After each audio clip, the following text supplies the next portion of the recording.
This past Sunday at Foundations Church, we concluded our Parenting in the 21st Century series. However, there are some things I didn't get to that I just want to take a few moments and speak to you about. In Matthew chapter 5, it is found in verse 14. It says, "You are the light of the world, like a city on a hilltop that cannot be hidden. No one lights a lamp and then puts it under a basket. Instead, a lamp is placed on a stand where it gives light to everyone in the house. In the same way, let your good deeds shine out for all to see so that everyone will praise your heavenly Father." A few things I want to talk to you today about when it comes to parenting is that we are called not just to protect our kids, but to prepare our kids. When they are little, when they're infants, we try to make sure they don't fall in such a way that will harm them, that will really injure them. But you know this and I know this. You're not going to be able to be there every second of their day making sure they never fall. They're going to fall, but we try to protect while they are younger. And yet when they get older and they start becoming an older child or they start getting into that tween and teenage age, we've got to switch and we've got to shift to a place where we are preparing our kids, that we are preparing them to be a city on a hill that cannot be hidden, that we are teaching them how to let their light shine for the Lord, how for them to be a world changer. We talk about them being a world changer, but how are you as the parent preparing them to be a world changer?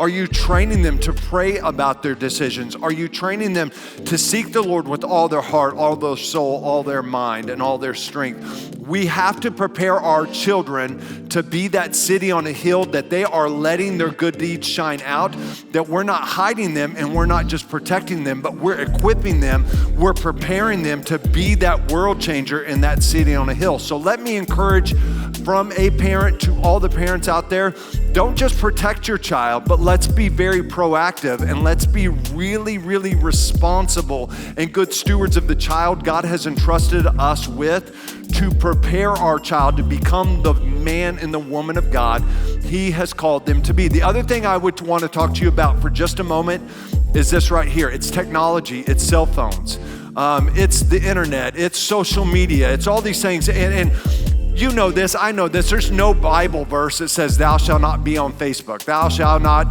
have a cell phone until they are 13 years old, or they won't look at porn. That's not in the Bible anywhere. But here's what I would tell you.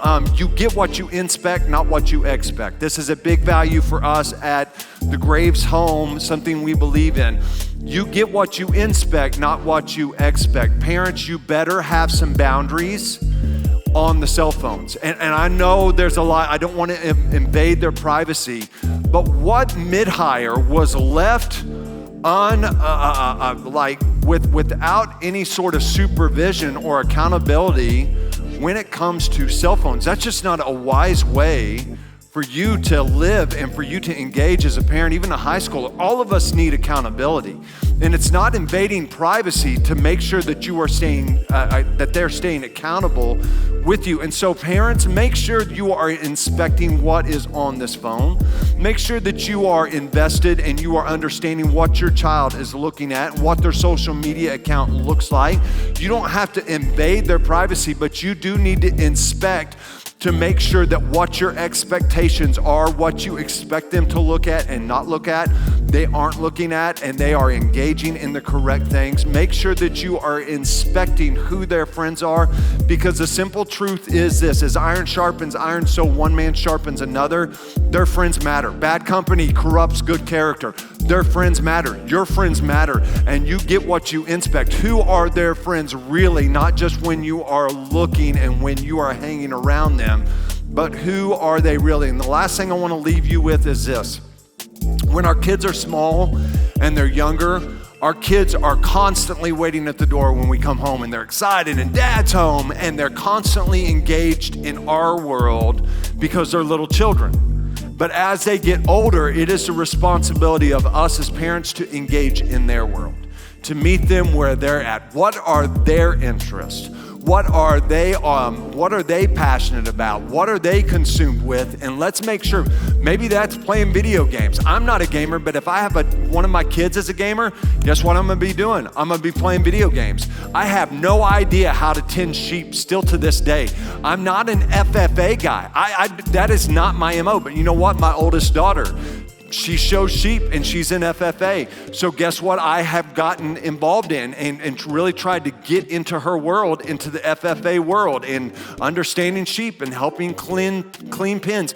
It's not something that I know and I understand, but it's something I'm learning because I know I've got to engage them in their world and be a part of their world and what their passions and what their interests are so that they can open up and we can continue to have an incredible relationship. And so to all you parents out there, maybe you're looking at your teenager and you're like, I do not know who this kid is.